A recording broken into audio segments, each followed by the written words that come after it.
যে যে বিপ্লবের মাধ্যমে বাংলাদেশ আজকে নতুন বিজয় দিবস সৃষ্টি করল, সেটাকে সামনে রেখে এবং আরো মজবুত করে আমাদেরকে সামনে এগিয়ে যেতে হবে।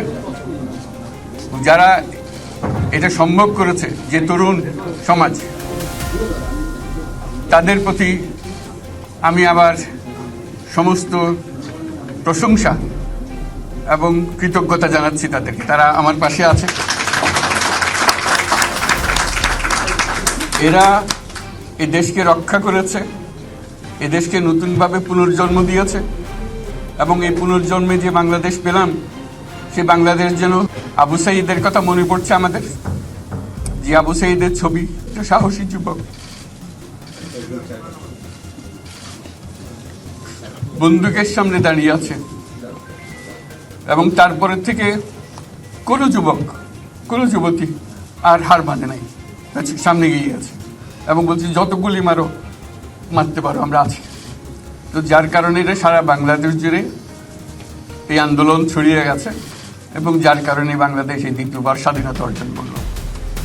এই স্বাধীনতাটা আমাদেরকে রক্ষা করতেই হবে।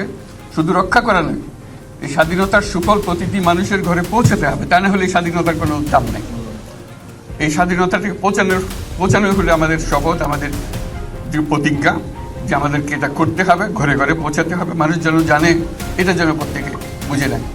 এবং আজকের তরুণ সমাজকে বোঝানো যে এই দেশ এটা তোমাদের হাতে, তোমরা এটাকে তোমাদের মনের মতো করে গড়ে তুলবে। তোমরা যেগুলো স্বাধীন করতে পেরেছো, তোমরা এটাকে তোমাদের মনের মতো করে গড়তেও পারবে এবং তোমাদের দেখে সারা দুনিয়া শিখবে কিভাবে একটা দেশ, একটা তরুণ সমাজ গ্রহণ করতে পারে এবং তাকে পাল্টে ফেলতে পারে। তাদেরকে আমি বারে বারে এমনি উপদেশ দিই যে পুরনোদের বাদ দাও, তাদের এই পুরনো চিন্তা দিয়ে এটার মুক্তি আমাদের হবে না। করি সারা দুনিয়ার মধ্যে এটা হবে না। শুধু বাংলাদেশের কথা নেই, সারা দুনিয়ার মধ্যে কথা বলছি। আমাদের মধ্যে যে শক্তি আছে, আমাদের পুরো কাজটা হলো, দায়িত্বটা হলো, তারা যেটা অর্জন করে নিয়ে এসছে, এখন তাদেরকে দিয়ে এটাকে করিয়ে দেওয়া, আমাদের সমস্ত কাঠামোগুলো পরিষ্কার করে দেওয়া। সরকার বলে একটা জিনিস আছে, কিন্তু মানুষের কোনো আস্থা নেই। মানুষ মনে করে সরকার একটা দমন পীড়নের একটা যন্ত্র, যেখানে পায়, যেখানে সুযোগ পায় তার একটা কষ্ট দেওয়া, তার থেকে নিংড়ে দেওয়া, যে সকল স্তরে। এটা হলো তার থেকে কেমনভাবে সামাল দিতে হবে তাকে, একটা ভয়ের একটা জিনিস, তাকে সামাল দিয়ে চলা। এই সরকার হবে, সেই সরকার মানুষকে রক্ষা করবে, মানুষের আস্থাভাজন হবে। কেউ জোর করে তাকে বলার যে ভালো হচ্ছে, এটা না। সে নিজে নিজে বিশ্বাস করবে, সরকারি লোক দেখলে বলবে আমার লোক, আমাকে রক্ষা করার লোক। সেই আস্থাটা আমাদেরকে ফিরিয়ে আনতে হবে মানুষের মনে। তাহলে মানুষও যোগ দেবে এটাতে। মানুষ এখন পিছিয়ে থাকে যে কিসের মধ্যে আমাদেরকে ঢুকিয়ে দিচ্ছে। শুনে আসছে যে এখানে আইনশৃঙ্খলার ব্যাঘাত হচ্ছে, মানুষকে আক্রমণ করছে, ঘরবাড়ি জ্বালিয়ে দিচ্ছে, সম্পদ জ্বালিয়ে নষ্ট করছে, চুরি করছে, দিয়ে যাচ্ছে, অফিস আদালতে আক্রমণ করছে, সংখ্যালঘুদের উপর আক্রমণ করছে, হিন্দু, বৌদ্ধ, খ্রিস্টান, আহমদিয়া সবার উপর আক্রমণ করছে। এগুলো হলো ষড়যন্ত্রের অংশ। এগুলো আমাদের বিষয় না। আমাদের কাজ হলো এটাকে রক্ষা করা, সবাইকে রক্ষা করা, এটাকে প্রতিটি মানুষকে, প্রতিটি মানুষ আমাদের ভাই, আমাদের বোন, তাদেরকে রক্ষা করা এবং আমাদের একটা শৃঙ্খলা ফিরিয়ে আসা। বিশৃঙ্খলা, সহিংসতা এগুলো হলো অগ্রগতির বড় শত্রু। আমাদের যে যাত্রা শুরু হলো, সেই যাত্রার শত্রু। কাজে এই শত্রুকে যাতে রোধ করা যায়, তাদেরকে বুঝিয়ে শুনিয়ে হোক। আমাদের আইনশৃঙ্খলা বাহিনী এমন হতে হবে, তাদের হাতে সুপর্দ করলে আমরা নিশ্চিন্ত থাকবে তার একটা বিহিত হবে।